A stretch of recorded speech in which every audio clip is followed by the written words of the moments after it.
The Tarantula Collective says, any tips on how to avoid creator burnout or how to take a month off without getting hit hard with the algorithm? Yeah. So when it comes to taking time off, I recommend that you just make some content and then just publish it. So instead of doing like an entire month off, if possible, if you can do this, instead of taking a whole month off, I recommend that you do make like one video and then just publish that video in like 2 weeks. So then you have like, if I'm taking a month off, then I have something that drops right in the middle so that I keep activity going on the channel. But keep in mind, like if you have content that is just driving viewers to your channel anyway, then you can take a break and your channel's still going to continue to get activity. So that's fine. You just have to come in hard when you come back and make sure that every single content decision that you're making is in alignment with the audience and what it is that they respond to on your YouTube channel. But when it comes to the burnout side, sometimes you just got to take a break. That's how it is.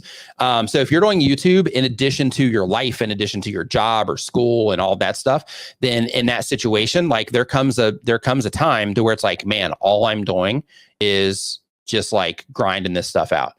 Like I'm waking up every day and I'm not doing anything until I go to sleep except like working. So in that situation, some people thrive in that situation. Some people don't. If you don't thrive in that situation, then you need to allot some time to yourself, and be it a week, a month, whatever it happens to be, then, take that time if you need to, because, if your mind's not in the right place, then everything sucks anyway. So because of that, you want to make sure that you focus the time on your own mind. Now, another thing to consider as well, when it comes to the burnout side, if you're somebody that is just like grinding things out, then another thing to think about is like, instead of grinding it out every day, just dedicate like, 3 days a week or 4 days a week to what it is that you're doing. And then just give yourself 2 days where you don't do anything, like, or where you just do less or something like that, to where it's not like a full grind. So let's say, for example, you have your job, and you like, after your job is done every day, then you come and you work on your YouTube channel, and you're just like a one-man team. You're doing everything yourself, or one-person team. You're doing everything yourself. And because of that, you're just kind of burning the candles at both ends. Well, just take some days off. Just be like, you know what? Today is just not one of those days that I'm going to do anything. I'm just going to like lay around, and I'm going to get some sleep because I need to get some sleep. I'm going to hang out with some friends because, it makes me feel good hanging out with friends, and I need to recharge my batteries today.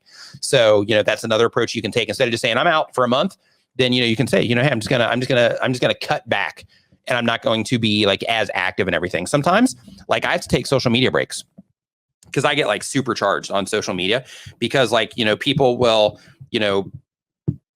will, especially right now, because of what's going on in the world, like there's some ridiculous people on the internet, as we all know. And because of that, like there's some people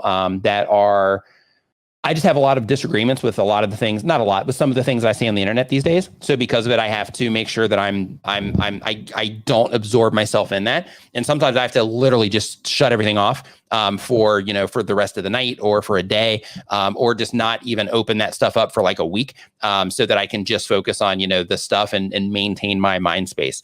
Because the funny thing is like with everything that we do, like every comment that we read that gets us fired up, every Facebook post that we read that gets us fired up, every tweet that we read that gets us fired up about something, every Reddit post that we read that gets us fired up about something, or makes us say, what a XYZ, or it makes us say like, oh my gosh, I can't believe they think that, or it makes us say like, yeah, they're right, I can't believe this is blah, blah, blah.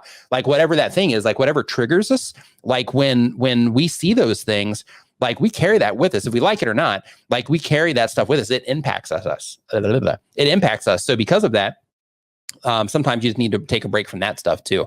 But what's really important though, when it comes to the burnout side, is that you do just prioritize your mind state first. So something funny, I won't say it's funny, but like I had a period of time, like during all this stuff that's happened with the, with what's going on in the world right now, like during all this stuff, like I had a period of time where I started getting like really like down, and I started feeling like really like not motivated. And this is the first time I've actually even said this, like live or anywhere actually, besides like some friends. But basically like I had a period of time where I started feeling like just like really low, and I got kind of, I wouldn't say depressed, but I just got kind of like demotivated, and I was just kind of like, just bummed out, right? Because I was just consuming a bunch of stuff all the time that I didn't need to be. And it's interesting because like, I have a girlfriend, but like, I don't have like a family to take care of or anything like that. And I started seeing, there's somebody that, and I won't, say who they are, but like somebody was making a post on Facebook, and they've got like a family and kids and all that stuff. And they're talking about like, just, their positive outlook on everything, and like how, like their thing with what it is they're doing. And I had to take a second, and I had to think to myself, like, they have like all the stuff that they're doing plus an entire family to take care of, and they're able to handle this. So I was like, I had to go look in the mirror, and I'm like, what am I like, what's really going on here? Right. And what it ended up being, and I meditate every day and all that stuff. So because of that, like, I have no problems like digging into my own brain, trying to figure stuff out. But what I identified was, it wasn't necessarily like what was going on. It was that I was constantly bombarding my brain with it, right? And it was that I'm constantly, just feeding all of that negative stuff of what's going on. That's painting this bleak picture of like, what is going on, instead of looking at it like, sure, it could go, either way, and this, that, and the other thing, or it might end up being fine. We're humans. We, this is what we do. We, end up in situations, and we end up, working our ways out of them, whatever. But like, instead of like basically I just had to take a different approach, and I had to stop consuming, all the stuff that was kind of dragging me down. So, so when it comes to the burnout, sometimes it can be work, but sometimes it can also, the whole reason I even walked down this road in this conversation is that sometimes it can be the workload. Cause I've been through that, on YouTube as well. When I was growing my channel, I had a period of time to where, I had my channel, another channel, plus I was on my design service as well. And I was also building a website on the back end and making all the stuff for the website so that I could have something to offer, once I came back to this channel seriously.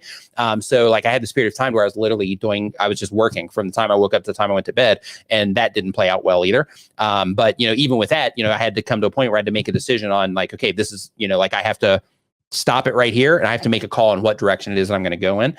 But the idea that I'm trying to express is that sometimes it can be the work, sometimes it can be the other media that you're consuming, or the other things like that. So when it comes to burnout, just try to identify what it is that's actually causing the burnout, because you don't want it to reappear. And the easier and faster that you can identify what it is that's actually burning you out, then in that situation, then you can just cut back on that, instead of having to cut back on everything else that, that is important to you. So a little bit of a ranty there, but I just wanted to share all that. For tools and resources to help you with your YouTube channel, make sure you check the links in the description of this video. And to have your question answered live, join us Saturday at 9 a.m. Eastern.